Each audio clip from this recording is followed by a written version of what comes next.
Hi everyone, today we're going to go ahead and talk about retention. AEP is over, and what do you focus on now? What are the next steps between now and January 1? Where should you be focusing on? So first and foremost, congratulations on running your tail off over the last several weeks. I hope that you've gone out to dinner, celebrated a little bit, said hello to your spouse or significant other, said hi to the kids, and remembered their names, hopefully, done a little bit of quality time.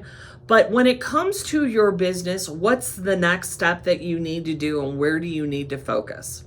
So the first thing that you want to do is that right now between December 8th and December 31st, anybody that has an SEP, otherwise known as a special election period, that's going to be people that are retiring, those that are newly eligible for LIS or extra help, low income subsidy, they're all the same thing. If they're newly eligible for Medicaid, if they are one of the 2 million people that lost their plan coming into 2025, they have an SEP because of their plan being terminated. All of those are examples of people that you have the ability of writing or assisting in finding out and exploring what their options are for a January 1 effective date.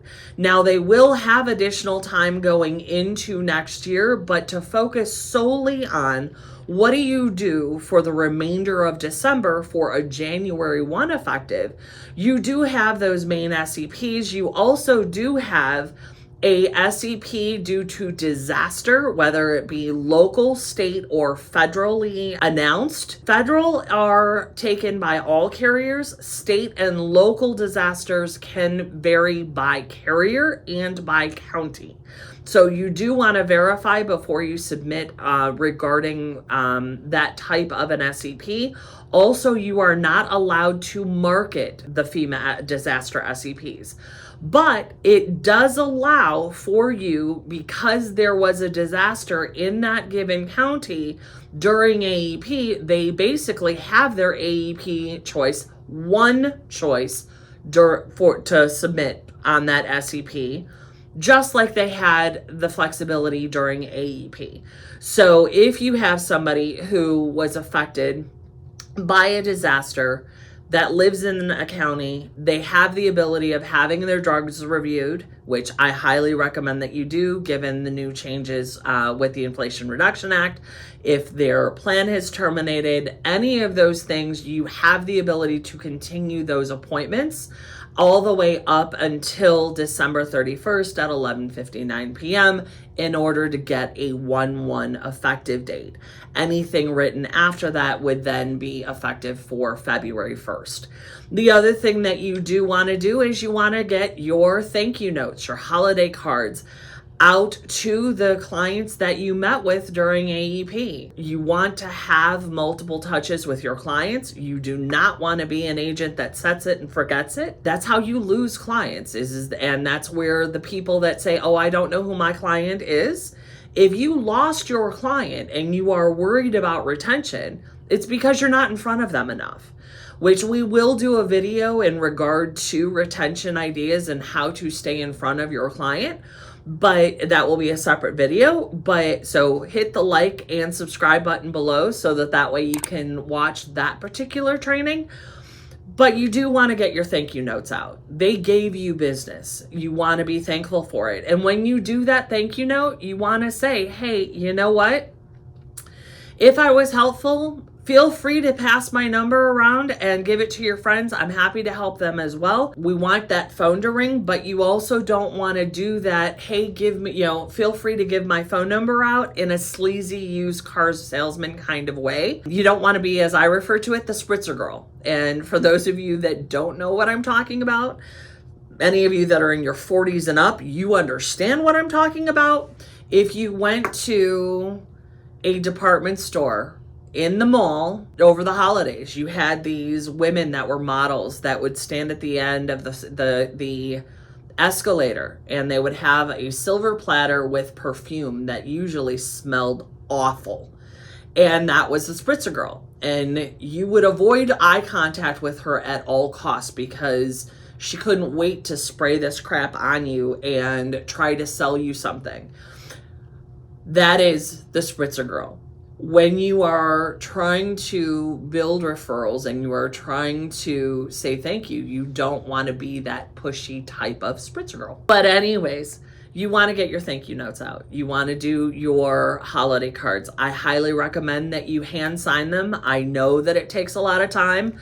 Sit there, watch a movie with your kids, put that on and sit there at the coffee table and sit there writing. That's what I do. But you want to have that personal touch, sending something that you want it to be genuine. They want to feel that connection. And wherever possible, if you can put a little note in there, you want to do that as well. So that's the second thing that you want to focus on. So the first one is your SEPs. The second one is your thank you notes and your holiday cards.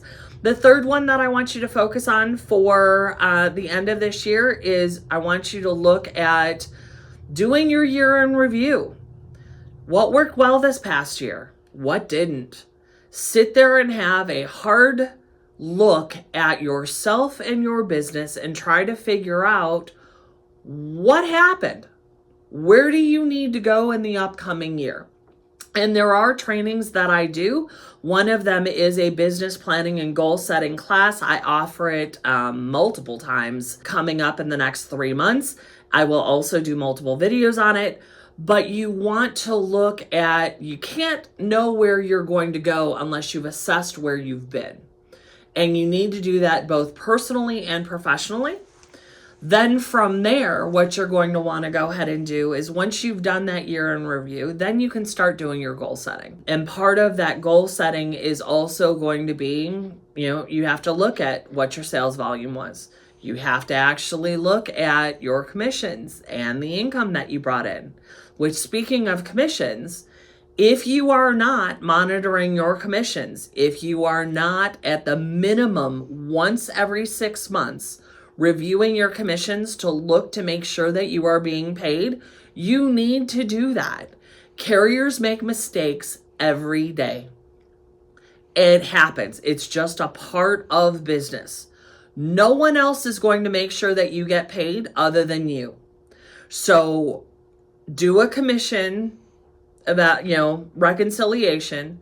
Make sure that you've been paid. If you have not, carriers will go back up to 12 months and pay you.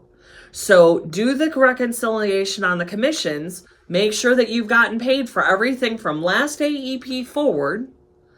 Odds are you may find a couple of policies in there. I taught this class a couple of days ago and ended up that I had a few people that jumped on my my Ms. Medicare Facebook group, and they're like, thank you so much for doing this. I found 5 policies that I was an agent of record on, and I'm owed all of that money yet, and they're going to fix that for me, and I should have it in the next 2 weeks. So you want to be able to go ahead and do that reconciliation so that way you're protecting yourself and what you work so hard to get. So those would be the 2 things that I would definitely, or the 3 things that I would definitely recommend that you do for the next couple of weeks. And with that, thank you for watching. I appreciate it. If you like this video, please tell a friend, click the like and subscribe, and stay tuned for more great content.